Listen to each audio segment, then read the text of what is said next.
I want to tell you what breaking upward actually is because it's not just a name I came up with.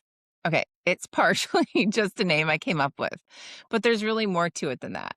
For months, I went back and forth on how to name this whole concept I was trying to come up with, this show, this project manager for divorce I was working on. I had a list of really terrible names, and Breaking Upward wasn't first on the list or the second. I was going back and forth with ChatGPT on what to name it, and I didn't like anything that I was getting, and I couldn't come up with anything on my own.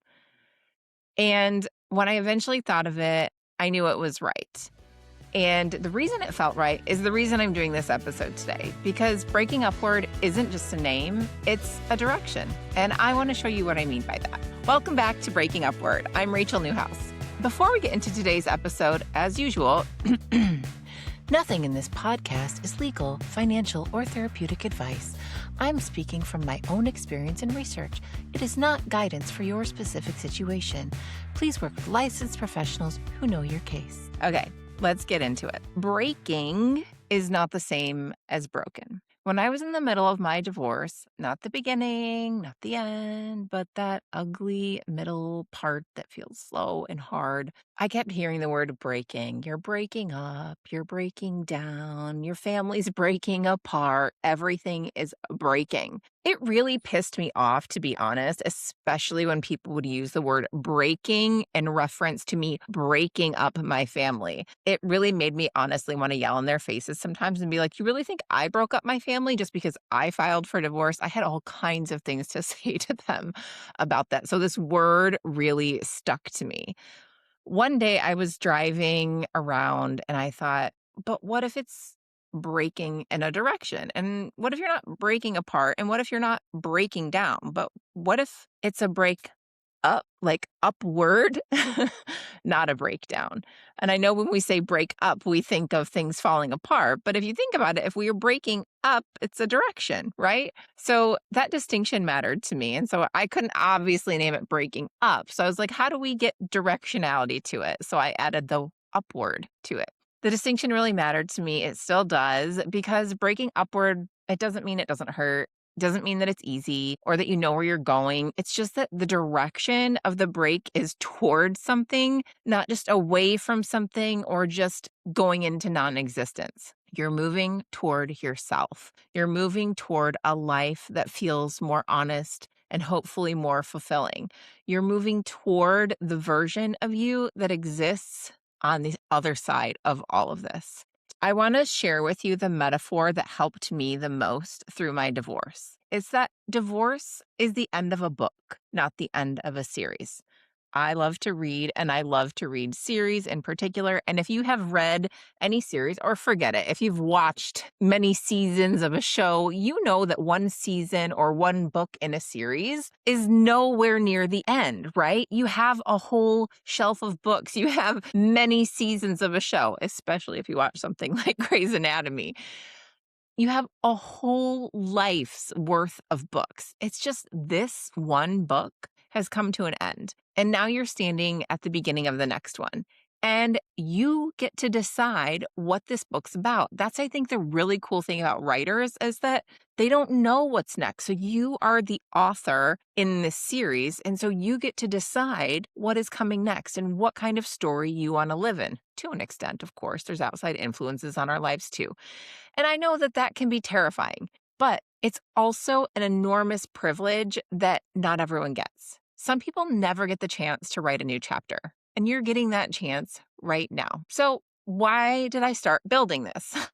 Girl, I got a full-time job. I got lots of stuff going on in the background. I got kids, I got dogs, I got a house to take care of. So why would I do this in my spare time? I built this platform and this show because I needed this at one point and it didn't exist for me.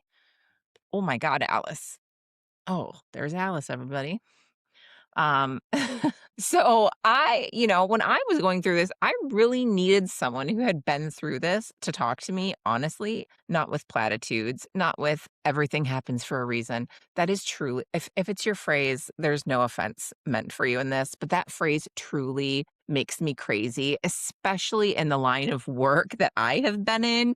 Everything happens for a reason. Try telling that to someone who's been sexually assaulted. Girl, it's not going to go over well. And then you're basically saying, good for you that this happened to you. I just can't get down with that phrase. If it's your phrase, I'm not judging you. It's just not my phrase. So I really needed someone who had been through this, but I didn't want someone to try to tell me some version of this story where it's all going to wrap up fine and perfectly and everything's going to be, heavenly or picture perfect, because I knew that that wasn't real. All right, Alice, you have to get down again. This is going crazy now. My God, she's nuts sometimes. Okay, so I really wanted to hear from someone who was in the middle of it or recently out of it to tell me what was actually true or likely or helpful, what to actually do with the financial picture, how to find a lawyer, how to talk to my son, what the emotional timeline looks like. Girl, how do I start dating? I didn't know any of this. And also, I was young when I filed for divorce. I was 29 years old when I made this decision. And most of my friends were not married yet. Well, I had already been married for, I don't know, I think I was married. I don't know how many years I was married, to be honest. But I had been married a while and I had a kid, and most of my friends were not married, let alone not divorced, and didn't have kids. So I truly didn't have anyone to go to. And so I turned into that person for other people. I have tried to be that for many friends, friends of friends, and acquaintances over the years. So I built what I needed when I didn't have it. Somewhere along the way, building this platform and show led me to something else that I noticed was missing. Not just someone to talk to, but somewhere to go. A place that could help you figure out exactly where you're at in this process, what you need to focus on right now. What do those clauses in your agreement actually mean in plain English? What are you supposed to do 30, 60, and 90 days after everything is signed when everyone else has moved on, but you're still standing in the middle of this life you're rebuilding from scratch? So that is the platform that I've been building. It's called Breaking Upward, same name, same reason. And it lives at app.breaking-upward.com. It's an AI-powered platform that I coded myself. Yes, I actually learned to code just to build this platform. A mentor I have was like, you can do this, I promise. Don't pay me or anyone else to do it. You can do it yourself. So I have spent, I don't know, a few hundred hours learning how to code this year and learning how to build this platform. So it is an AI-powered platform that I coded to be trauma-informed, informed by my experience as a sexual assault nurse and a certified nurse midwife, informed by my perspective as a woman who's gone through divorce. So it has a perspective and a tone that I worked very hard to get right. It isn't legal advice. It's not therapy, but it helps women navigate the divorce process from the very beginning through the first year of what comes after. It's not going to be a replacement for all the professionals you need, but you can think of it as a project manager for your divorce. It's the thing that can help you organize the chaos, understand what you're looking at, and know what questions to ask next. It's early still for me building it. Some of the tools are live. It is real, and I would genuinely love to know what you think of it. So if you go try it, and I hope you do, please tell me. The link is in the show notes. And there's also an email list if you want to stay close as it grows. I do read every message if you do send me a message.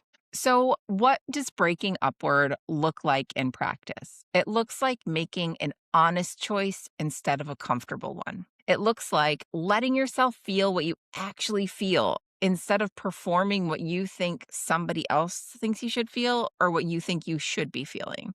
It looks like giving that lawyer a call, filing your paperwork, having the hard conversation about getting a divorce, asking the questions you've been afraid to ask, trying the salsa lessons, wearing the short skirt, getting in the car and driving somewhere you have always wanted to go. It looks like this. You, right now, listening to this. That is breaking upward. The direction you're moving in is the point. I want to close out this episode by telling you something. If you have been here from episode 1, which I know there are a couple of you, and you're both mostly my friends, thank you. If you found this show in the middle of episode 8, thank you. If someone forwarded you this specific episode and you have no idea who I am, welcome, and thanks for being here. You're in the right place. Breaking upward is not a destination, it's a direction. You have been moving in it this whole time. The last episode of this arc of 13 episodes is one I saved for last on purpose. It's about forgiveness. It's the piece that makes everything else land more deeply. And after that, something new is coming. Something I think you're going to want to be here for, and something I think a lot of you have had some experience with. I will see you there. Share this one, leave a review, and tell someone who needs it. Try the app and let me know what you think. The link is in the show notes. I'm Rachel. This is Breaking Upward. I'll see you next time. This is your reminder from me and Alice that Breaking Upward is not legal, financial, or therapeutic advice. Please seek out a professional for your specific situation.